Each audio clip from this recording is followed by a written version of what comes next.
অনেকেই স্টকে ইনভেস্ট করে কিন্তু জানে না যে একটা স্টক কেনা বেচাতে মোট খরচ কত হয়। মোট 8 প্রকার খরচ কাটে, মোট 8 প্রকার। অনেকে কী করে যে কোনো একটা বন্ধুর কথা শুনে মনে হলো স্টক কিনে নিই দিয়ে বিক্রি করে দিই, দেখে গেল 10% প্রফিট, 10% প্রফিট। আলটিমেট আপনার হাতে কত পার্সেন্ট প্রফিট থাকে? 7 থেকে 8%। আমি সব ব্যাখ্যা করব। টোটাল যখন আপনি একটা স্টক কেনা থেকে স্টক বিক্রি করা পর্যন্ত মোট 8 প্রকার কস্ট কাটে।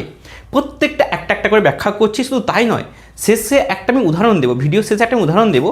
1 লক্ষ টাকা ইনভেস্ট করে যদি কেউ 1,10,000 টাকা তার প্রফিট হয়, অর্থাৎ 10% প্রফিট হয়, তাহলে শেষকালে তার হাতে কত টাকা থাকছে।